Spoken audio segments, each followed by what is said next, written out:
أعوذ بالله من الشيطان الرجيم بسم الله الرحمن الرحيم ألف لام ميم صاد كتاب أنزل إليك فلا يكن في صدرك حرج منه لتنذر به وذكرى للمؤمنين اتبعوا ما أنزل إليكم من ربكم ولا تتبعوا من دونه أولياء قليلا ما تذكرون وكم من قرية أهلكناها فجاءها بأسنا بياتا أو هم قائلون فما كان دعواهم إذ جاءهم بأسنا إلا أن قالوا إنا كنا ظالمين فلنسألن الذين أرسل إليهم ولنسألن المرسلين فلنقصن عليهم بعلم وما كنا غائبين صدق الله العظيم۔ بسم اللہ الرحمن الرحیم، شروع اللہ کے نام سے جو بہت مہربان اور نہایت رحم کرنے والے ہیں۔ الف لام میم صاد، ان کو حروف مقطعات کہا جاتا ہے۔ ان کا علم اللہ کے سوا کسی کے پاس نہیں ہے، اور یہ اللہ اور اس کے رسول کے درمیان میں ایک راز ہے جو کہ ہو سکتا ہے قیامت کے دن کھل جائے یا ہو سکتا ہے کھلے ہی نہ، اللہ کی اپنی مرضی ہے۔ قرآن کی ابتدا بھی حروف مقطعات سے ہوئی تاکہ انسان کو اپنے جہل کا اندازہ لگا رہے اور وہ خود کو علم کے باب میں بہت اعلیٰ نہ سمجھے، ہمیشہ اللہ تعالیٰ کا محتاج رہے۔ کتاب، یہ ایسی کتاب ہے، انزل الیک، جو آپ پر نازل کی گئی ہے، فلا یکن فی صدرک حرج منہ، تو آپ اپنے دل میں تنگی محسوس نہ کریں اس کی وجہ سے، لتنذر بہ، تاکہ لوگوں کو ڈرانے میں، وذکریٰ للمؤمنین، اور یہ کتاب نصیحت ہے مومنوں کے لیے۔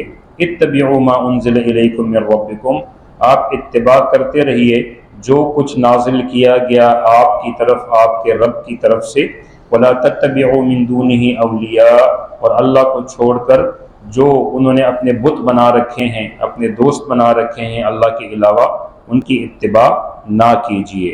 قلیلا ما تذکرون، لیکن بہت کم تم نصیحت حاصل کرتے ہو۔ وَكَم مِّن قَرْيَةٍ أَهْلَكْنَاهَا، اور کتنی ہی بستیاں ہم نے ہلاک کر دی، فَجَاءَهَا بَأْسُنَا بَيَاتًا، آیا ہمارا عذاب ان کے اوپر، بیاتاً راتوں رات، أَوْ هُمْ قَائِلُونَ، یا وہ دن کے وقت جو قیلولہ کر رہے تھے، دن کے وقت ان پر عذاب آیا، یعنی غفلت کے وقت میں اللہ پاک نے ان کو گھیر لیا۔ فَمَا كَانَ دَعْوَاهُمْ إِذْ جَاءَهُمْ بَأْسُنَا، اور ان کا دعویٰ، ان کی بات یہی تھی جب بھی ان پر عذاب آیا، الا ان قالوا انا كنا ظالمین، مگر یہی انہوں نے کہا کہ ہم ہی ظالم تھے، ہم پر ظلم نہیں کیا گیا بلکہ ظلم کرنے والے ہم تھے کہ ہم نے اللہ کی بات نہیں مانی۔ فلنسألن الذین ارسل الیہم، اور ہم ضرور بالضرور پوچھیں گے ان لوگوں سے جن کی طرف پیغام بھیجا گیا تھا، وَلَنَسْأَلَنَّ الْمُرْسَلِينَ، اور ہم رسولوں سے بھی پوچھیں گے، فَلَنَقُصَّنَّ عَلَيْهِمْ بِعِلْمٍ، پھر ہم ان کو تفصیل سے بیان کریں گے ہمارا علم میں جو کچھ تھا، وَمَا كُنَّا غَائِبِينَ، اور ہم کسی چیز سے بھی نا آشنا یا غائب نہیں تھے۔ سورہ اعراف شروع ہو رہی ہے الحمدللہ۔ پچھلے جمعے کو ہماری سورہ انعام ختم ہو گئی تھی۔ یہ 7 آیات ہیں سورہ اعراف کی۔ اعراف کسے کہا جاتا ہے؟ اعراف کے معنی ہے بلندی کے، کوئی بھی اونچی چیز، کوئی بھی بلند چیز، کوئی بھی بلند مقام، اونچا مقام، اس کو اعراف کہا جاتا ہے۔ قرآن کی اصطلاح میں اعراف اس جگہ کو کہتے ہیں کہ جس میں ایسے لوگوں کو رکھا جائے گا کچھ وقت کے لیے کہ جن کے اعمال کے وزن برابر سرابر ہوں گے۔ قیامت کے دن اعمال کو تولا جائے گا باقاعدہ طور پہ، تو جن کے اعمال کے وزن جھک جائیں گے، اعمال سے مراد نیک اعمال ہوں گے، تو وہ اصحاب الیمین ہو جائیں گے، وہ جنت کا فیصلہ ان کے لیے ہو جائے گا۔ اور جن کے اعمال کے وزن کم ہو جائیں گے، یعنی نیکیوں کا پلڑا اٹھا ہوا ہوگا اور گناہوں کا پلڑا جھک جائے گا، تو وہ اصحاب الشمال ہو جائیں گے اور ان کو بائیں ہاتھ میں جہنم کی طرف دھکیل دیا جائے گا۔ ایک گروہ ایسا ہوگا کہ جن کا بالکل برابر کانٹا ہوگا، 50% نیکیاں، 50% گناہ۔ اب وہ کہاں جائیں گے؟ تو وہ نہ جنت میں جائیں گے نہ جہنم میں جائیں گے، تو وہاں ایک دیوار ہوگی، اونچی دیوار قائم ہوگی، اس دیوار پر ان کو بٹھا دیا جائے گا۔ جس دیوار کو آراف کہا جاتا ہے۔ پھر کچھ عرصہ بعد فیصلہ ہوگا کہ یہ اس طرف بھی دیکھیں گے کہ جن کے اعمال کے وزن بھاری ہوں گے ان کے احوال کیا ہیں۔ یہ باغات ہیں اور ہر ایک سوسائٹی ہے، لمبی اچھی خاصی جنت کی سوسائٹی ہے، بڑے بڑے مکانات ہیں، بڑے بڑے درجات ہیں، اس میں نہریں ہیں، وہاں دیکھتے رہیں گے اور خوش ہوتے رہیں گے۔ اور پھر ان کا رخ اس طرف پھیر دیا جائے گا کہ بائیں طرف بھی دیکھو تو دیکھیں گے کہ آگ ہے اور دھواں ہے اور پریشانی ہے اور لوگوں کی چیخیں ہیں اور تکالیف ہیں اور سانپ ہیں اور بچھو ہیں اور ان کو زبردست زقوم کھلایا جا رہا ہے، اپنے زخموں کا پیپ اور اپنے زخموں کا خون ان کو پلایا جا رہا ہے اور ان کی چیخیں نکل رہی ہوں گی۔ دیکھیں گے تو فوراً اپنا رخ پھیر لیں گے۔ قرآن میں اس کی تفصیل بات اسی صورت میں اس کی تفصیل آئے گی انشاءاللہ، اس پر ہم پھر تفصیلی اس وقت بات کریں گے۔ بہرحال اللہ تعالیٰ کی ذات جو ہے یہ ظالم نہیں ہے۔ اللہ تعالیٰ حدیث میں فرماتے ہیں، حدیث قدسی ہے، انی حرمت الظلم علی نفسی، میں نے ظلم کو اپنے اوپر حرام کر دیا ہے۔ اللہ کی ذات یہ ظلم سے پاک ہے، یہ منصف بھی ہے اور محسن بھی ہے، یعنی اپنے بندوں کے ساتھ انصاف کرنے والی ذات ہے اور انصاف کرنے کے ساتھ ساتھ اپنے بندوں کے ساتھ احسان کرنے والی ذات ہے۔ تو کچھ عرصے بعد جب یہ دیکھیں گے تو یہ اللہ سے پوچھیں گے کہ اللہ ہمارا کیا ہمیشہ ہم یہیں پہ رہیں گے؟ تو اللہ پاک ان کے ساتھ احسان کا معاملہ فرما کر اور ان کے ایمان کی بدولت جنت کا فیصلہ فرمائے گا۔ تو جہنم کو یہ دیکھ جائیں گے اور پھر جو ان کی شکر کی کیفیت ہوگی سبحان اللہ وہ بہت اعلیٰ ہوگی۔ تو اس بنا پر اس کا نام اعراف رکھا گیا ہے، سورۃ الاعراف۔ اس کے علاوہ اس سورت میں بہت سے قیامت کے احوال کا ذکر ہوگا، وہ ہم انشاءاللہ ساتھ ساتھ جو آیات آئیں گی اس کے مطابق اس پر بات گفتگو کریں گے۔ اس کے علاوہ اس صورت میں آخرت کے احوال کا ذکر ہے۔ اس کے علاوہ اس صورت میں انبیاء علیہم السلام کے حالات کا ذکر ہے۔ اس کے علاوہ اس صورت میں موسیٰ علیہ السلام کا کوہ طور پر جانے کا تفصیلی ذکر ہے، کسی اور صورت میں اتنی تفصیل سے بیان نہیں ہوا۔ اس کے علاوہ اس صورت میں آدم علیہ السلام کو جب اللہ نے پیدا فرمایا اور پھر ان کی اولاد کو لال چیونٹیوں کی شکل میں ان کی صلب سے، ان کی ریڑھ کی ہڈی سے نکالا اور پوری لائن تھی، تو تمام روحیں لال چیونٹیوں کی صورت میں وہ نکل آئی تھی۔ پھر اللہ پاک نے ان سب سے عہد لیا، عہد الستو جس کو کہا جاتا ہے، الست بربکم قالوا بلا، کیا میں تمہارا رب نہیں ہوں؟ سب نے کہا بے شک آپ ہمارے رب ہیں۔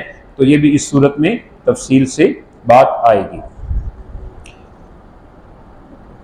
الف لام میم صاد، یہ ایسے ان کو حروف مقطعات کہا جاتا ہے، اور حروف مقطعات کے معنی صرف اللہ کو پتہ ہے، یعنی نبی کو بھی نہیں پتہ۔ یہ بھی یا اگر پتہ ہو تو اللہ اور نبی کے درمیان میں راز ہے، لیکن اکثر روایات میں کہ نبی کو بھی پتہ نہیں ہوتے۔ اور اللہ رب العزت نے انسان کو اس بات کا احساس دلایا ہے کہ تم کسی فن میں بھی ماہر ہو جاؤ، بہت سی چیزوں میں انسان اللہ کا محتاج ہی رہتا ہے۔ اگر شروع میں انسان خود کو محتاج سمجھ لے تو وہ کامیابی کے منازل طے کرتا ہے، ورنہ جس فن میں جس علم میں خود کو پختہ سمجھ لے اور اپنی رائے کو حتمی اور آخری سمجھ لے تو پھر یہ علم کا جو تکبر ہے یہ بہت ہی خطرناک ہے، یہ انسان کو گرا کر شیطان کے درجے تک پہنچا دیتا ہے، کیونکہ شیطان بھی علم کے اندر، معلومات کے اندر اس کی معلومات بہت زیادہ تھیں اور اس نے اپنی رائے کو، اپنی بات کو، اپنی دلیل کو حرف آخر سمجھ لیا تھا۔ تو اللہ پاک نے اس کو سیدھا سیدھا حکم دیا اخرج منہا، نکل جاؤ میری جنت سے۔ کتاب، یہ ایسی کتاب ہے انزل الیکا جو آپ پر نازل کی گئی ہے، مخاطب اللہ کے رسول صلی اللہ علیہ وسلم ہے، فلا یکن فی صدرک حرج منہ، تو تمہارے سینے میں کوئی تنگی پیدا نہ ہو جائے۔ حرج سے مراد ابن عباس رضی اللہ تعالی عنہ نے شک لیا ہے، یعنی تمہارے دل میں کوئی شک پیدا نہ ہو جائے اس کتاب کے مضامین میں، اس کے الفاظ میں، یہ بالکل اللہ سبحانہ و تعالیٰ کی طرف سے نازل کی گئی ہے۔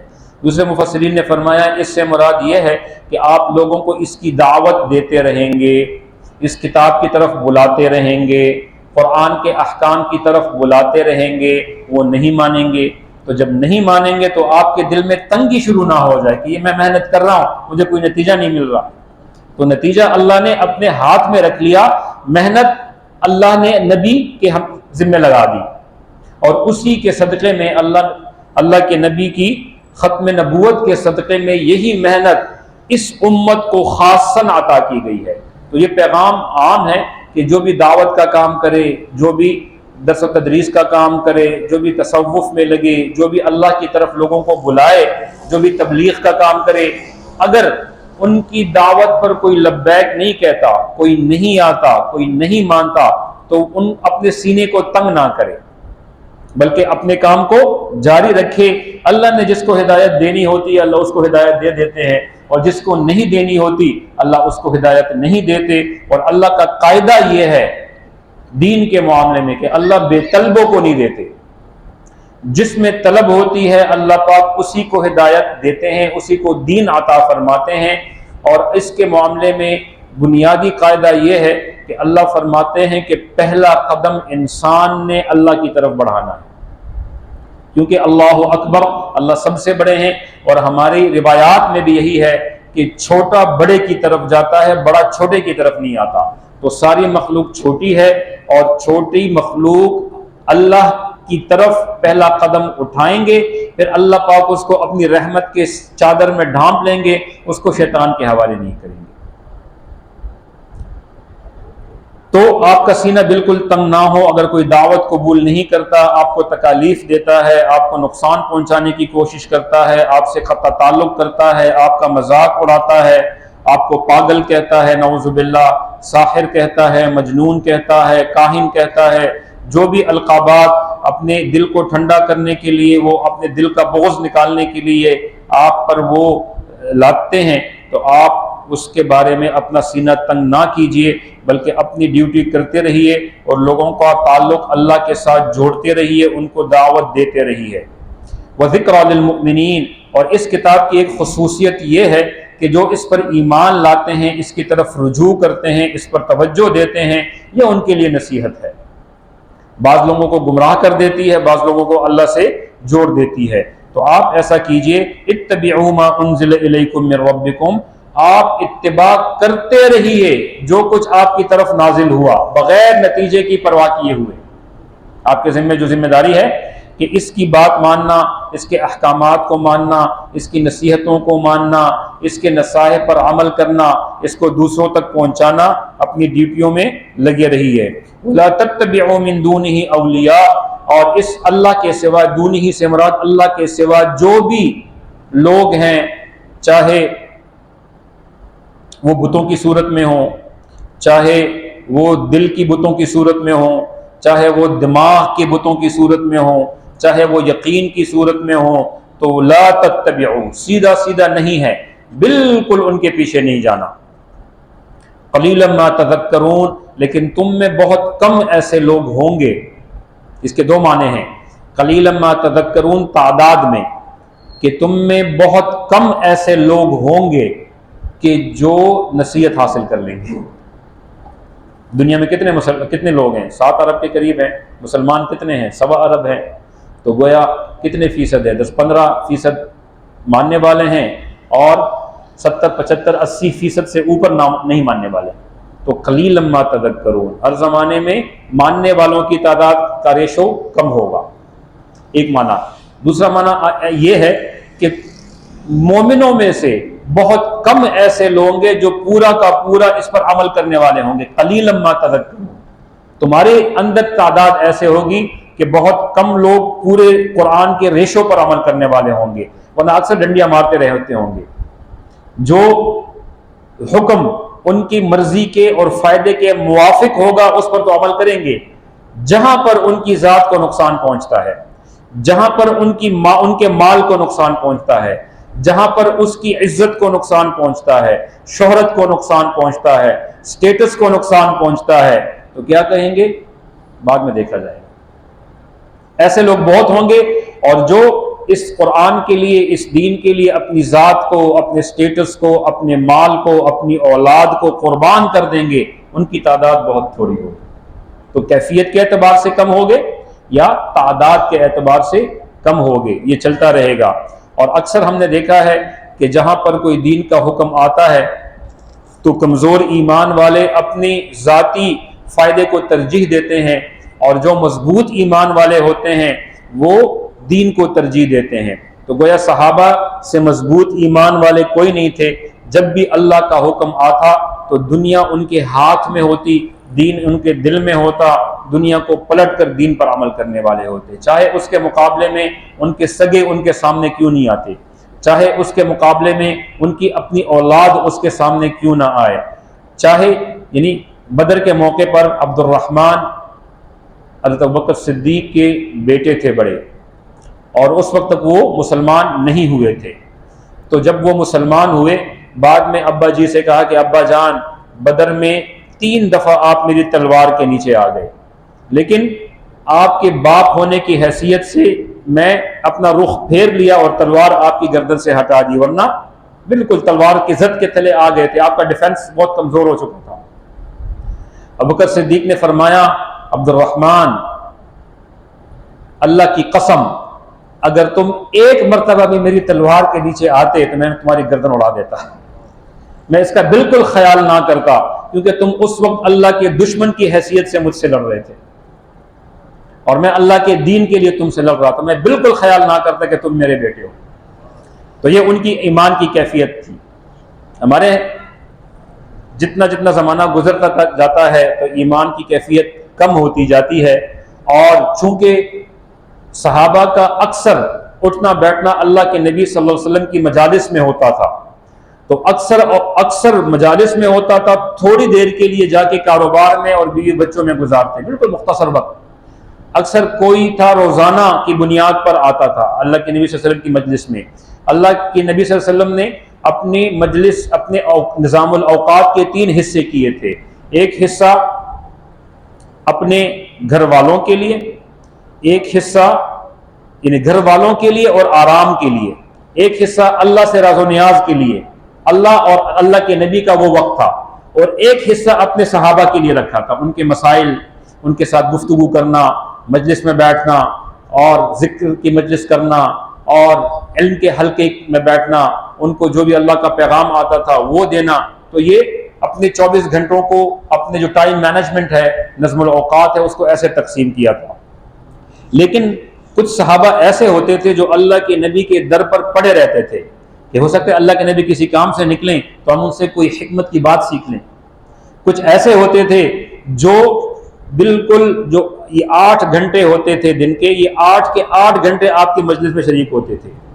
صبح جب کاروبار کے لیے جاتے تو اللہ کے نبی کی مجلس سے جو فجر کے بعد کی ہوتی تھی، فجر کے بعد اکثر اللہ کے نبی صلی اللہ علیہ وسلم بیٹھ کر پوچھتے تھے کہ کسی نے کوئی خواب دیکھا ہو تو آ کے بیان کر لیں، پھر آپ اس کی تعبیر فرمایا کرتے تھے۔ اور کچھ نصائح کرنے کے بعد وہ کاروبار کے لیے جاتے، اور کاروبار سے آنے کے بعد گھر میں تھوڑی دیر قیلولہ کر کے پھر رات دیر تک اللہ کے نبی صلی اللہ علیہ وسلم کی مجلس میں بیٹھے رہتے۔ کچھ ایسے ہوتے تھے کہ جو صرف شام کو آتے تھے، کچھ ایسے ہوتے تھے کہ جو تھوڑی دور رہتے تھے تو وہ ہفتے میں 1 مرتبہ شب جمعہ کے لیے آتے تھے اور رات وہیں پہ گزار کے اللہ کے نبی صلی اللہ علیہ وسلم کی مجلس سے پورا ہفتہ نورانیت لے کر اور اپنے گھروں میں چلے جاتے تھے۔ کچھ ایسے ہوتے تھے جو تھوڑے اور دور تھے قبائل میں، وہ 15 دن میں آتے تھے، کچھ اور دور تھے تو مہینے میں 1 مرتبہ آتے تھے، کچھ ایسے تھے جو یمامہ اور یمن اور بحرین اور دور دور جگہ پہ ہوتے تھے، تو وہ ایسا کرتے تھے کہ تجارت کے لیے جب آتے تھے تو آپ صلی اللہ علیہ وسلم کے ہاں 2-4 دن، 5 دن، ہفتہ، 10 دن ٹھہر جاتے تھے اور پھر وہاں سے آگے قافلے کے ساتھ موو ہو جاتے تھے۔ تو یہ مختلف قسم کے حضرات تھے۔ اب آپ دیکھیں کہ جو ہر وقت آپ صلی اللہ علیہ وسلم کی مجلس میں ہوتے تھے ان کی ایمانی کیفیت، جو تھوڑے کم آتے تھے تو ان کے مقابلے میں ہم سے تو 12 ان کی زیادہ تھی، کیونکہ تمام امت جمع ہو جائے تو ایک صحابی کے پاؤں کی خاک تک بھی نہیں پہنچ سکتے، جتنے تابعین، تبع تابعین اور سارے صحابہ جمع ہو جائیں تو ایک نبی کے مقام تک، ادنا نبی کے مقام تک نہیں پہنچ سکتے، اور سارے انبیاء جمع ہو جائیں تو محمد رسول اللہ کے مقام تک نہیں پہنچ سکتے۔ تو آج کے دور میں بھی فارمولہ وہی ہے کہ جو جتنا زیادہ جس ماحول میں رہے گا اس کے دل میں اسی کی قدر و قیمت بڑھے گی. جو کاروبار میں زیادہ رہے گا تو دھن کا شوق اس کو زیادہ ہوگا اور وہ یہی سمجھے گا کہ جو کام ہوتا ہے وہ پیسے سے ہوتا ہے. جو افسر شاہی میں زیادہ رہے گا تو وہ یہی سمجھے گا کہ جو کام بھی ہوتا ہے وہ عہدے سے ہوتا ہے. اور جو ایمان کی مجلس میں رہے گا وہ یہی سمجھے گا کہ جو کام بھی ہوتا ہے وہ اللہ سے ہوتا ہے. آج بھی وہی فارمولہ ہے. تو اس لیے ہمیشہ کوشش کریں کہ دن کا کچھ نہ کچھ حصہ، کچھ نہ کچھ وقت اللہ والوں کے ساتھ گزارا کریں. جہاں مجلسیں جمتی ہیں، جہاں دعوت کا کام ہوتا ہے، جہاں تعلیم و تعلم کا کام ہوتا ہے، جہاں ذکر و عبادت ہوتی ہے، اس مجلس میں رہے تاکہ ایمان کی کیفیت وہ اس لیول پر رہے. اور ایمان کی قیمت کیا ہے؟ تو ایمان کا ایک ذرہ انسان کو دنیا کے 10 گنا بڑی جائیداد کا مالک بنا دے گا آخرت میں. تو اگر ایمان کی مجلسوں کے دوران جب ایمان کی کیفیت یہاں پر ہو اور اس وقت موت آ جائے تو کتنا زیادہ ایمان لے کر جائے گا اور اس کا بدلہ اللہ پاک کتنا دیں گے. تو اللہ پاک کے خزانوں میں کوئی کمی نہیں. ٹھیک ہے جی. قلیلا ما تذکرون. دوسری طرف جو نہیں مانتے اللہ پاک نے ان کے بارے میں فرمایا وَكَم مِّن قَرْيَةٍ، کتنی ہی ایسی بستیاں تھیں أَهْلَكْنَاهَا جن کو ہم نے ہلاک کیا فَجَاءَهَا بَأْسُنَا بَيَاتًا أَوْ هُمْ قَائِلُونَ. ان پر جو عذاب کا وقت ہے تو بیاتن، بیات کہا جاتا ہے رات کے پہر کو. گھر کو بھی عربی میں بیت کہتے ہیں، بیت با یا تا. اس کو بھی گھر کو بیت اس لیے کہا جاتا ہے کہ اس میں آدمی رات گزارتا ہے تو اس کا نام بیت پڑ گیا. تو بیاتن رات کا وقت. عام طور پر جو رات کا آخری پہر ہوتا ہے یہ بہت غفلت کا پہر ہوتا ہے. اس میں عام طور پر جب انسان غفلت میں پڑ جاتا ہے اور بالکل نیند میں ہوتا ہے یا غنودگی میں ہوتا ہے تو اس وقت اللہ پاک کا عذاب ان کو پکڑ لیتا ہے. عام طور پر یہ قاعدہ ہے. عام طور پر جب آپ دیکھتے ہیں کوئی فوج کسی پر حملہ کرتی ہے تو فجر سے پہلے کا جو تہجد کا وقت ہے وہ اس کو ٹارگٹ کرتی ہے. پولیس کہیں پہ چھاپا مارتی ہے، کہیں فوج کہیں کارروائی کرتی ہے یا چور کہیں کارروائی کرتے ہیں تو اس پہر کو ٹارگٹ کیا جاتا ہے. یا بیاتن یا قائلون. قائلون کہا جاتا ہے یہ قیلولہ سے ہے. اور قیلولہ جو بالکل زوال کا وقت ہو دوپہر کا، اور اس میں بھی انسان کا سٹرکچر اللہ پاک نے ایسا بنایا ہے کہ اس کا جو ذہن اور جسم کا کانٹیکٹ ہے، اس کا رابطہ ہے، وہ فطرت کے مطابق اگر انسان چلے تو یہ بہت مضبوط ہوتا ہے. یہاں پر ایک حرام مغز ہے، سر کا اور جسم کا 4 رگوں اور ایک حرام مغز کے ذریعے سے رابطہ ہے. میڈیکل سائنس یہی کہتی ہے.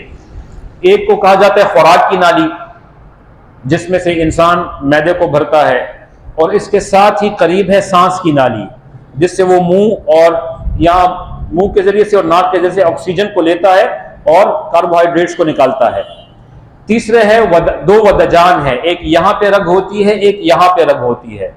تو یہاں سے خون کا پروسیس دماغ میں جا کے وہاں پروسیس ہو کے اور دوسرے بائیں طرف سے نکلتا ہے. تو یہ پورا سرکل چلتا ہے. اور پھر ایک وینس سسٹم ہے پورے انسان کے رگوں کا جو دل تک اور پھیپڑے تک اور گردے تک اس کے جو خون کی گردش کو یہ پہنچاتے ہیں. اس کے پیچھے یہ حرام مغز ہے، یہ پیچھے بالکل گردن کے پیچھے ہوتا ہے. تو یہ حرام مغز یہ انفارمیشن کا کام کرتا ہے، یہ معلومات پہنچانے کا کام کرتا ہے جسم میں اور سر کے اندر. انسان کا دماغ جو ہے یہ فجر کے وقت 100% کیپیسٹی پر ہوتا ہے، بہت فریش ہوتا ہے، تازہ ہوتا ہے. اس لیے ہم طلباء کو کہتے ہیں کہ اپنے اسباق کو صبح کے وقت یاد کیا کرو، دماغ بالکل تازہ ہوتا ہے اور یہ قدرت کی طرف سے ہے. اور یہ چلتا جاتا ہے چلتا جاتا ہے چلتا جاتا ہے. قیلولے کے وقت میں اس کا جو دماغ ہے جسم تھک جاتا ہے اور دماغ بھی تھک جاتا ہے تو دماغ جسم کو حکم دیتا ہے کہ تھوڑا سا آرام کر لو. اس وقت میں اگر 20 منٹ کا قیلولہ بھی ہو جائے تو انسان کی انرجی 60% سے لے کر 80% تک جسم دوبارہ تازہ ہو جاتا ہے. دماغ اس کو پیغام دیتا ہے کہ اب تم فریش ہو گئے ہو، اب دوبارہ کام شروع کرو. اور یہ تازگی عشاء اندھیرے تک چلتی ہے. اور عشاء کے بعد پھر دماغ کے اندر ایسے جوسز ہوتے ہیں، ایسے پانی چھوڑنا شروع کر دیتا ہے کہ اس پہ غنودگی آنی شروع ہو جاتی ہے دماغ میں۔ اور عشاء کے بعد میں اگر جسم اور دماغ یہ آپس میں لنک رہے اور جسم نے دماغ کی مان لی اور عشاء کے بعد یہ جلدی سو گیا، تو رات کو 3 حصوں میں اگر آپ تقسیم کر لیں، مثلا اگر عشاء کے بعد کا وقت 9 گھنٹے کا ہے تو پہلے 3 گھنٹے کی نیند، یہ 1 گھنٹے کی نیند 4 گھنٹے کا راحت فراہم کرتی ہے جسم کو۔ دوسرا پہر جو ہے وہ 1 گھنٹے کی نیند انسان کے جسم کو 2 گھنٹے کے برابر، یعنی 200%، 2 گھنٹے کے برابر وہ راحت دیتی ہے۔ اور جو آخری پہر کی نیند ہے، تہجد کے وقت کی نیند، وہ 1 گھنٹہ از اکول ٹو 1 آور، یعنی 1 گھنٹہ 1 گھنٹے کے برابر ہوتا ہے۔ یہ بالکل سٹرکچر ہے۔ اور جب صبح صادق ہو جاتی ہے تو اس کے بعد اگر آدمی سوتا ہے تو 4 گھنٹے کی نیند کرنے کے بعد 1 گھنٹے کی نیند کا فائدہ جسم کو ہوتا ہے، کیونکہ وہ فطرت کے خلاف ہو جاتا ہے۔ اس وقت جسم کو دماغ کہتا ہے اٹھو کام کرو، دماغ کہتا ہے نہیں میں نے سونا ہے، جسم کہتا ہے میں نے سونا ہے، تو دماغ بھی کہتا ہے تم سوتے ہو تو چلو ہم بھی سو جاتے ہیں، لیکن اس کو پنچ کرتا رہتا ہے۔ اس لیے حضرت فاطمہ رضی اللہ تعالی عنہا ایک مرتبہ لیٹی ہوئی تھی، اللہ کے نبی صلی اللہ علیہ وسلم تشریف لائے اور فاطمہ سے کہا کہ فاطمہ اٹھو، فجر کے بعد اللہ پاک رزق تقسیم کرتے ہیں، اور جب تقسیم کر رہے ہیں اور تم سوئی ہوئی ہو تو اپنے حصے کے رزق سے محروم رہ جاؤ گی۔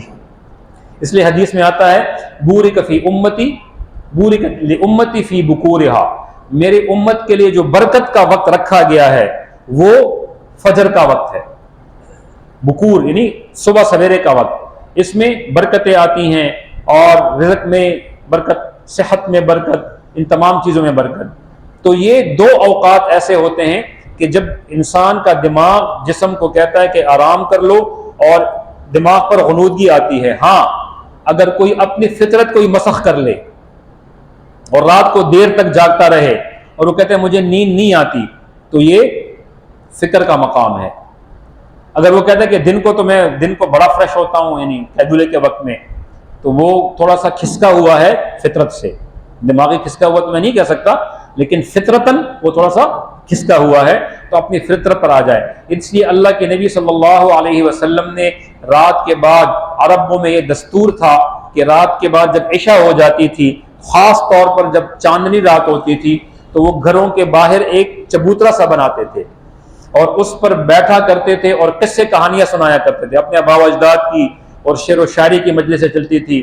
جیسے ہمارے کعبہ خانوں میں اور چائے خانوں میں آپ دیکھیں رات کو 3 بجے تک نوجوان کوئی لوڈو کھیل رہا ہوتا ہے، کوئی پتے کھیل رہا ہوتا ہے، کوئی جو ہے وہ سگریٹیں چڑھا رہا ہوتا ہے، کوئی آپس میں ایویں گپ شپ چل رہا ہوتا ہے، اور بائکوں کی لائنیں لگی ہوتی ہے، پورا روڈ بلاک ہوتا ہے، اور چائے خانوں میں وقت ضائع کر رہے ہوتے ہیں۔ اور جو عبادت کا وقت آتا ہے اور اللہ کی پکار کا وقت آتا ہے، آخری پہر میں اللہ پکارتے ہیں حل من سائل، کوئی ہے مجھ سے مانگنے والا، حل من مستغفر، کوئی ہے مجھ سے توبہ کرنے والا، حل من مسترزق، کوئی ہے مجھ سے رزق طلب کرنے والا۔ یہ 3 صدائیں اللہ پاک کی رحمت لگاتی ہے۔ تو اس وقت جا کے ہمارا نوجوان اس وقت جا کے خواب خرگوش میں چلا جاتا ہے، اور رات کو 11-12 دن کو 11-12 بجے اٹھ کے اور پھر صاحب جی ناشتہ کر رہے ہوتے ہیں۔ دن کا کھانا جس کا وقت 11-12 بجے کا ہوتا ہے وہ 4-5 بجے چل رہا ہوتا ہے، اور رات کا کھانا جو عشاء سے پہلے کھانا چاہیے تو وہ رات کو 11-12-1 بجے آپ جائیں، ابھی ہائی وے پر ہوٹلوں میں بھرے ہوئے ہوں گے۔ فطرت کے خلاف ہم لڑ رہے ہیں، اس لیے مختلف قسم کی بیماریاں اٹیک کر رہی ہیں، مختلف قسم کے وائرس سے اٹیک کر رہے ہیں۔ ہمارا امیون سسٹم جو اللہ پاک نے بنایا ہے کہ مختلف قسم کی جو بیماریوں کو اٹیک کر کے اس کا دفاعی نظام ہے وہ کمزور ہو جاتا ہے، اور چھوٹی چھوٹی باتوں پر چھینک آنا، ہلکی سی ڈسٹ پہ کہتے ہیں مجھے الرجی ہے، میری طبیعت بہت حساس ہے، اس کو فخر کہتے ہیں، میں تو بہت ہی نازک قسم کا آدمی ہوں، اور بڑے یہ تو عیب ہے۔ بندہ فطرت پر آئے تو فطرت کے مطابق یہ چھوٹی چھوٹی بیماریاں یہ تو انسان کو نقصان ہی نہیں پہنچا سکتی، یہ تو انسان کو ریفریش کرنے والی ہوتی ہے۔ یعنی ہلکی چھینک آنا، جب چھینک آتا ہے تو دماغ کے طبق روشن ہو جاتے ہیں، اور چھینک کا اتنا زور ہے کہ انسان چھینک کے وقت قدرتی طور پر آنکھیں بند کر لیتا ہے۔ اگر اس کی آنکھیں کھلی ہوں تو اتنا زور کا جھٹکا لگتا ہے کہ آنکھیں ہی باہر آ جائیں، ڈاکٹر یہ کہتے ہیں. تو آٹومیٹکلی چھینک کے وقت آنکھیں، کیونکہ پورا سسٹم اس کا ہل جاتا ہے، اور یہ چھینک یہ انسان کو ریفریش کر دیتی ہے. میڈیکل سائنس یہ کہتے ہیں دماغ میں تازگی آ جاتی ہے. جتنی گرد جمی ہوتی ہے وہ بالکل جیسا کہ ایک جانور ہے مٹی سے اٹھتا ہے تو اپنے آپ کو جب جھاڑتا ہے یوں یوں کر کے تو ساری مٹی جھڑ جاتی ہے اسے. تو دماغ کی جتنی سستی ہے، مٹی ہے، اور یہ ہلکی پھلکے وائرسز ہیں، بیکٹیریاز ہیں، یہ سارے اس کی جو ناک یا منہ کے ذریعے سے وہ نکل جاتے ہیں. تو اتنی حد تک یہ افیکٹ کرے گا. لیکن آج کل کے ماشاءاللہ اچھے ہٹے کٹے نوجوان 3 دن تک کہتے فلو ہو چکا ہے اور گھر پہ پڑے رہتے ہیں. تو فطرت کے خلاف جو بھی جنگ کرتا ہے تو ہمیشہ وہ ہار جاتا ہے، فطرت جیت جاتی ہے. اور فطرت یہ بڑی ظالم ہے، یہ انسان پر رحم نہیں کرتی. جو اس کے مخالف چلے گا اس کو ڈبو دے گی، جو اس کے ساتھ چلے گا اس کا بیڑا پار کرا دے گی. شریعت میں نرمی ہے، شریعت میں یہ ہلکا پن ہے، شریعت میں رحم ہے، لیکن فطرت میں رحم کوئی نہیں ہے. جو محنت کرے گا اللہ پاک اس کو دیں گے، جو اس کے مطابق چلے گا اس کو نتیجہ ملے گا، تو اس کے مخالف جائے گا اس کو نتیجہ نہیں ملے گا. آج بھی آپ یورپ امریکہ چلے جائیں، ہم ان پر بہت تنقید کرتے ہیں، تو ان کی جو ڈاؤن ٹاؤن کی لائف ہے، جو شہروں کے اندر جہاں پر کلبیں وغیرہ ہوتی ہیں، ان کی ہم بات نہیں کرتے.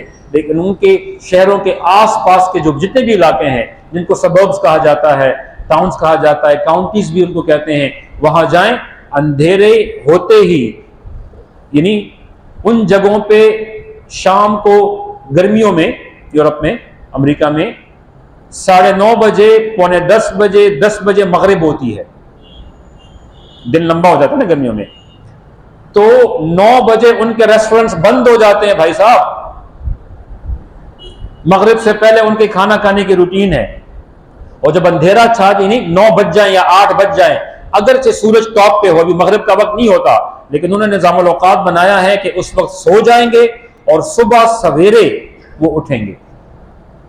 میں ان کے ڈاؤن ٹاؤن کی بات نہیں کر رہا، ان کے اکثر جو کہ سوسائٹیز ہیں، جو کالونیز ہیں، جو آس پاس کے، وہاں شام کے وقت ہو کا عالم ہوتا ہے اور صبح چہل پہل ہوگی.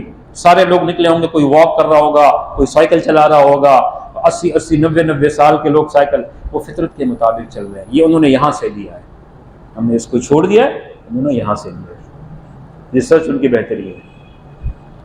تو فطرت کے مطابق چلیں. تو عام طور پر یہ 2 اوقات جو ہوتے ہیں، قیلولے کا وقت اور رات کا پہر، بیاتن رات کا وقت، یہ غفلت کا ہوتا ہے. تو اللہ فرماتے ہیں کہ ہم نے جب یہ بالکل سوئے ہوئے تھے اور سکون کی تلاش میں کہ ہم آرام کرنے والے ہیں، اس وقت ہم نے ان کو پکڑ لیا. تو ان 2 اوقات میں عبادت کرنی چاہیے. اچھا جی، فما کان دعواہم، جب بھی ان کے پاس عذاب آیا تو وہ اور کچھ نہیں کہہ سکتے تھے، اتنا ہی ان کا کہنا تھا کہ انا کننا ظالمین، ہم ہی ظالم تھے. اللہ پر کوئی الزام نہیں دے سکتے تھے، ان کو اپنے اعمال کا پتہ تھا. اور قیامت کے دن بھی اللہ تعالیٰ ہر بندے کو اپنا عمل نامہ دیں گے. کفا بنفسک الیوم علیک حسیبا، آج اپنا حساب خود کرو. چلو اگر خود تم اپنے حساب میں پاس ہو تو میرے سامنے آ جاؤ، پھر ہم اپنا حساب کریں گے. تو آج بھی بندہ اپنا حساب خود کر لے کہ میں کتنے، میرا 49-51 کا ریشو کہاں ہوگا، میری نیکیاں زیادہ ہیں یا برائیاں زیادہ ہیں. آج کے دن میں نے کتنی نیکیاں کی ہیں، کتنی برائیاں کی ہیں. جن جن لوگوں کا مجھ پر حق ہے میں نے ان کو حق دیا ہے، یا ابھی تک میں نے اس پر سام کی طرح کنڈلی مار کر بیٹھا ہوا ہوں. تو اس کا اقرار لوگ کرتے ہیں جب حقیقت سامنے آ جاتی ہے. تو کچھ لوگ ایسے ہوں گے کہ جو کہیں گے، آگے اس کی بات آئے گی انشاءاللہ اگلے جمعے کو، ہمارا مضمون یہی ہوگا کہ قیامت کا اللہ پاک منظرنامہ پیش فرمائیں گے اگلی 3-4 آیات میں، اور وہاں پر باقاعدہ ترازو کا تولا جائے گا. کچھ لوگ انکار کریں گے کہ یہ ہم نے نہیں کیا، تو ان کے سامنے پوری ویڈیو آ جائے گی. اللہ فرمائیں گے فَلَنَقُصَّنَّ عَلَيْهِمْ بِعِلْمٍ، ہم ان کو تفصیل سے بیان کریں گے اپنے علم کے ذریعے سے کہ یہ وقت تھا، اور ان کے منہ پر مہر لگا دیں گے. وَامْتَازُوا الْيَوْمَ أَيُّهَا الْمُجْرِمُونَ، آج کے دن مجرموں الگ ہو جاؤ. نیک لوگ اس طرف آ جائیں، مجرم لوگ الگ ہو جاؤ۔ جو نیک لوگوں میں رہیں گے تو ان سے پوچھیں گے تم کہاں سے آ گئے ان کی لائن میں، بولیں گے ہم نے کیا کیا ہے؟ تو پھر ان سے کہا گیا کہ آؤ تم نے یہ کیا ہے۔ الیوم نختم علی افواہہم، اللہ فرماتے ہیں آج جب وہ جھوٹ بولیں گے تو ان کی زبانوں پر ہم مہر لگا دیں گے، اور ان کے ہاتھ بات کریں گے کہ میں نے یہ کیا ہے، یہاں سے میں نے چھپکے سے یہ نکالا ہے، فلانی کی جیب سے یہ نکالا ہے، اس پر میں نے غلط دستخط کیے تھے، یہاں میں نے غلط جگہ پہ ہاتھ ٹچ کیا تھا، سارے ہاتھ بولنا شروع کر دیں گے، وہ ارجلہم، اور ان کے پاؤں ان پر شہادت دیں گے کہ میں اس کو جسم کو لے کر یہاں گیا تھا اور یہاں گئے تھے، ہم یہاں گئے تھے، اس نے یہ کہا، ہر ایک عضو دے گا۔ تو صحابہ نے عرض کی یا رسول اللہ یہ اعضاء کیسے بات کریں گے؟ تو اللہ کے نبی نے فرمایا کہ جو اللہ اس زبان کو بولنے کی طاقت دے سکتا ہے جو کہ گوشت ہی ہے نا، تو باقی اعضاء کو بھی دے سکتا ہے۔ تو جب حقائق سامنے آئیں گے تو بندہ خود اقرار کرے گا، لیکن اس وقت کا اقرار یہ انسان کو کوئی فائدہ نہیں دے گا۔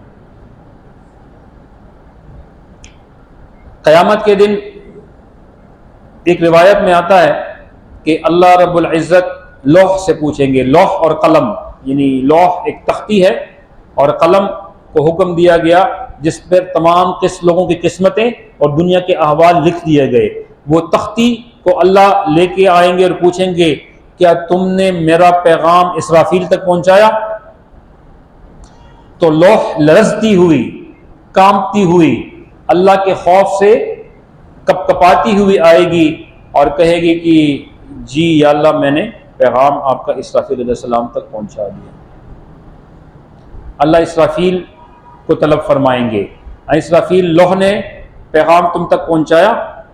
تو اسرافیل ڈرتے ڈرتے کہیں گے یا اللہ بالکل پہنچایا۔ تو لوح کہے گی یا اللہ شکر ہے، اسرافیل کی گواہی نے مجھے اللہ کے غضب سے بچا دیا، وہ تھوڑی ریلیکس ہو جائے گی۔ پھر اللہ اسرافیل سے پوچھیں گے تم بتاؤ تم نے میرا پیغام جبرائیل تک پہنچایا؟ تو وہ بولیں گے یا اللہ میں نے پہنچایا۔ اللہ پاک جبرائیل کو طلب کریں گے۔ قیامت کا دن بالکل حساب کتاب کا گورے، بالکل ہر چیز صاف صاف آئے گی۔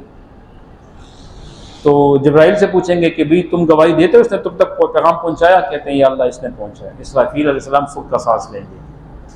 پھر اللہ پاک جبرائیل سے پوچھیں گے تم نے میرا پیغام میرے نبیوں تک پہنچایا؟ تو بولیں گے یا اللہ میں نے پہنچایا۔ پھر نبیوں کو اللہ پاک حاضر کریں گے۔ اگلی آیت میں اسی کا ذکر ہے، فَلَنَسْأَلَنَّ الَّذِينَ أُرْسِلَ إِلَيْهِمْ وَلَنَسْأَلَنَّ الْمُرْسَلِينَ، مرسلین سے بھی پوچھا جائے گا اور مرسلین سے بھی پوچھا۔ مرسلین وہ جن تک پیغام پہنچانا ہے، مرسلین جو پیغام پہنچانے والے ہیں۔ انبیاء کو بلایا جائے گا، ہاں بتاؤ تم تک جبرائیل نے پیغام پورا پہنچایا؟ یا اللہ بالکل پہنچایا۔ تو جبرائیل سکھ کا سانس لیں گے۔ انبیاء سے پوچھیں گے تم بتاؤ تم نے پیغام امتوں تک پہنچایا؟ نبی کہیں گے کہ یا اللہ ہم نے پہنچایا۔ اللہ نبیوں کو امتوں کو بلائیں گے کہ ہاں بھئی یہ انبیاء ہیں، انہوں نے پیغام تم تک پہنچایا۔ کچھ لوگ کہیں گے یا اللہ پہنچایا، کچھ کہیں گے یا اللہ نہیں پہنچایا۔ تو وہاں انبیاء علیہ السلام پریشان ہو جائیں گے کہ اللہ ہم نے تو پہنچایا۔ تو اللہ پوچھیں گے کہ بھئی یہ تو انکار کر رہے ہیں۔ اور قیامت کا دن یہ عدالت کا دن ہے، عدل کا دن ہے، اور شریعت میں بھی یہ اصول ہے اور وہاں بھی یہی اصول ہے کہ جو دعویٰ کرنے والا ہے، البینۃ علی المدعی، مدعی جو ہے وہ اس پر بینہ یعنی گواہ پیش کرنا یہ مدعی کے ذمے ہے، اور اگر مدعی گواہ پیش نہ کر سکے تو والیمین علی من انکر، پھر یہ اصول ہے کہ جس پر دعویٰ کیا گیا ہے وہ پھر قسم کھائے گا تو اس کے مطابق فیصلہ ہوگا۔ یہ قضا کا اصول ہے۔ تو انبیاء سے پوچھا جائے گا اگر تم نے پیغام پہنچایا ہے تو گواہ پیش کرو، کیونکہ تمہاری امت تو انکار کر رہی ہے، تمہارے پاس گواہ ہے؟ تو وہ بولیں گے کہ ہاں ہمارے پاس گواہ ہے۔ کون ہے؟ تو میرے اور آپ کا نام لیں گے، نبی امت محمد صلی اللہ علیہ وسلم یہ میری گواہ ہے۔ امت محمد کو حاضر کیا جائے گا، ہاں بھائی انبیاء نے پیغام پہنچایا؟ امت محمدیہ کہے گی کہ یا اللہ بالکل پہنچایا. آپ گواہی دیتے ہو؟ جی ہاں ہم گواہی دیتے ہیں. تو قوم اعتراض کرے گی نبی کی کہ یہ تو ہم سے بہت سے بعد میں آئے، ان کو کیا پتا، ان کے آنے پر تو ہم سب نسیہ منسیہ ہو چکے تھے، یہ کیسے گواہی دے سکتے ہیں؟ ہاں بھائی، اللہ پوچھیں گے تم کیسے گواہی دے سکتے ہو؟ بولے گا یا اللہ آپ نے جو رسول ہماری طرف بھیجا تھا وہ سچا؟ اللہ بولے گے سچا. یا اللہ آپ نے جو کتاب ہماری طرف بھیجی تھی وہ سچی؟ یا اللہ وہ سچی. تو اس رسول نے اس کتاب کا حوالہ دے کر ہمیں یہ پیغام پہنچایا تھا کہ بھئی تمام انبیاء نے اپنی امتوں تک پیغام پہنچا دیا. تو اللہ بولیں گے کہ میری کتاب بھی سچی، میرا رسول بھی سچا، اور تمہارا یقین کرنا بھی سچا، تمہاری گواہی قبول کی جاتی ہے. اور اس طرح اچھا اس پروسیس میں جب یہ ہو رہا ہوگا تو انبیاء علیہ السلام کی حالت کیا ہوگی؟ اس وقت وہ لرز رہے ہوں گے کہ بالکل ویلڈ پوائنٹ ہے، اور اگر ان کی گواہی قبول نہ کی گئی تو ہم تو ثابت نہیں کر سکتے اپنی ڈیوٹی کو کہ ہم نے پوری کی ہے. تو یہ اللہ پاک نے ایک پورا منظرنامہ پیش کیا ہے مجھے اور آپ کو سمجھانے کے لیے، ورنہ اللہ پاک کو کیا ضرورت ہے تمام منظرنامہ پیش کرنے کی. تو آپ سوچیں اگر کیونکہ انبیاء علیہ السلام جو ہے وہ خیر الخلائق ہیں، تمام مخلوقات میں انسان اشرف المخلوقات ہے، اور تمام انسانوں میں انبیاء علیہ السلام یہ خیر الخلائق ہے، سب سے اعلیٰ درجے پر فائز ہے کیونکہ چنیدہ ہیں. اللہ فرماتے ہیں اصطفینا، ہم نے ان کو چن لیا اپنے تمام بندوں میں سے، بہترین لوگوں کو نبی بنایا ہے.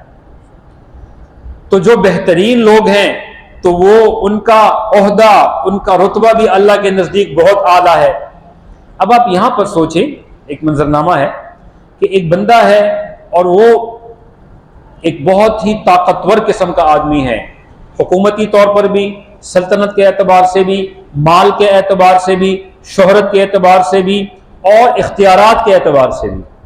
وہ کسی مسئلے میں پھنس جائے اور وہ سچا بھی ہو، لیکن جو مدعا علیہ ہے وہ اس کو مانتا نہ ہو، اور بالکل زندگی اور موت کا اس کا سلسلہ ہو، عدالت کے کٹہرے میں کھڑا ہو، اور اس کے خلاف بس فیصلہ ہونے والا ہو کہ بندہ آ جائے اور کہتا ہے کہ بھئی میں گواہی دیتا ہوں کہ یہ سچا ہے اور مدعا علیہ جھوٹا ہے، اور جج اس کی بات مان لے اور فیصلہ ہو جائے اور وہ بندہ چھوٹ جائے. وہ بندہ اس کے ساتھ کیا معاملہ کرے گا؟ اس گواہ کے ساتھ سر پر بٹھائے گا کہ نہیں بٹھائے گا؟ اس کو عزتیں دے گا یا نہیں دے گا؟ اس کو فرش سے لے کر عرش تک لے جائے گا کیونکہ اختیار مند ہے. تو آپ سوچیں انبیاء علیہ السلام کے لیے وہاں پر نشستیں ہوں گی، لہم منابر من نور، ان کے لیے نور کے ممبران ہوں گے، اور ہر ممبر پر نبوت کی مہر ہوگی. یہ نوح علیہ السلام، یہ آدم علیہ السلام کی نشست، جس طرح ہم جاتے ہیں نا اور ریزرو نشستیں ہوتی ہیں اگلی رو میں، بڑے بڑے صوفے، آگے ٹیبلیں، وی آئی پی منرل واٹر، جوسز پڑے ہوتے ہیں اچھے، اور باقی پبلک پیچھے جا رہی ہوتی ہے اور وی آئی پی لوگ آگے بیٹھے ہوتے ہیں. انبیاء علیہ السلام قیامت کے دن بالکل وی آئی پی ہوں گے، عرش کے سائے کے نیچے لوگوں کا حساب کتاب دیکھ رہے ہوں گے، اور یہ ان کو جس گواہ کے سبب میں ملے گا تو اختیارات سب سے زیادہ ان کے پاس ہوں گے. تو کیا خیال ہے اس امت محمدیہ کو انبیاء علیہ السلام اپنے اختیار کے مطابق پھر کتنا پروٹوکول دیں گے؟ چشم تصور میں لے آئیں تو ایسے بن جائیں کہ انبیاء کے حق میں قیامت کے دن گواہی دے سکیں ہم لوگ، اصحاب الیمین میں ہو جائیں. ایسا نہ ہو کہ دوسری طرف ہو اور اللہ پاک حفاظت فرمائے. بس میں اتنا ہی کہوں گا.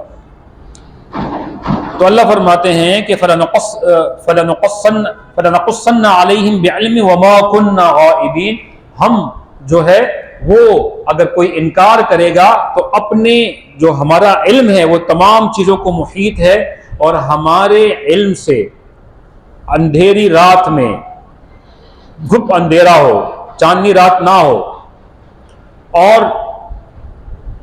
اندھیری رات کی تاریکیوں میں ایک کالا تاریک پتھر پڑا ہوا ہو، ویسے نظر نہیں آتا، اس پتھر کے اندر ایک کالی چیونٹی ہو، اس چیونٹیوں کے پاؤں کی آہٹ بھی اللہ سنتے ہیں، اللہ کا علم اس پر بھی محیط ہے، اور اس چیونٹی کے دل میں جو خیال گزرتا ہے اللہ پاک اس سے بھی واقف ہے۔ انہ علیم بذات الصدور، تو کیا وہ میرے اور آپ کی نیتوں سے، میری اور آپ کے دل کی خواہشات سے، میرے اور آپ کے اندر جو ذہن میں خیالات آتے ہیں، چاہے وہ پاکیزہ خیالات ہو چاہے وہ گندے خیالات ہوں، کہ اس سے واقف نہیں ہوں گے؟ بالکل واقف ہیں، بے شک اللہ پاک واقف ہیں، اور قیامت میں اللہ فرمائیں گے کہ ہم ان کو تفصیل سے بیان کر دیں گے کہ یہ ہمارے علم میں ہیں اور آپ نے ہمارے سامنے جھوٹ بولا، اب اس کی علیحدہ سے آپ کو سزا ہوگی، آپ ہمارے عتاب سے بچ نہیں سکتے۔ تو اس لیے قرآن میں ابتدائی طور پر آیا ہے کہ جو لوگ ہوں گے وہ پہلے ہی اقرار کر دیں گے یا اللہ ہم ہی ظالم تھے، لیکن وہاں کا اقرار کوئی کام نہیں آئے گا۔ وہاں کا اقرار کہ میں نے گناہ کیا، میں ندامت، وہاں کی ندامت کوئی کام نہیں آئے گی۔ ندامت موت کی آنے سے پہلے پہلے کا جو وقت ہے، یہاں پر اگر آدمی ندامت گناہوں کے توبے کے طور پر اللہ کے خوف سے، حدیث میں آتا ہے 2 آنسو بہا لے، اور وہ آنسو چاہے بالکل ہلکے آنسو ہوں اور بہہ جائیں،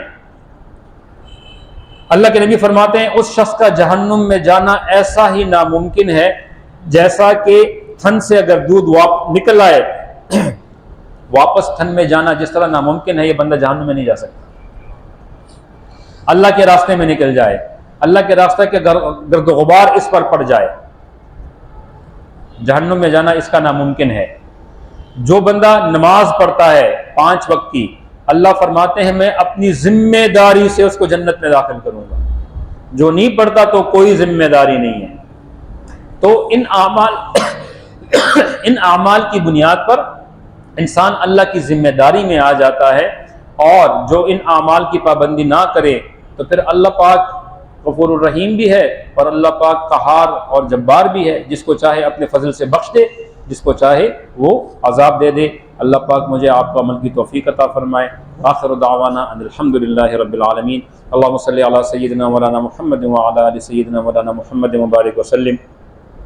اللهم إنا نسألك من خير كل ما سألك منه عبدك ونبيك وحبيبك سيدنا ومولانا محمد صلى الله عليه وسلم وعبادك الصالحون، ونعوذ بك من شر كل ما استعاذك منه عبدك ونبيك وحبيبك سيدنا ومولانا محمد صلى الله عليه وسلم وعبادك الصالحون، وأنت المستعان وعليك البلاغ ولا حول ولا قوة إلا بالله۔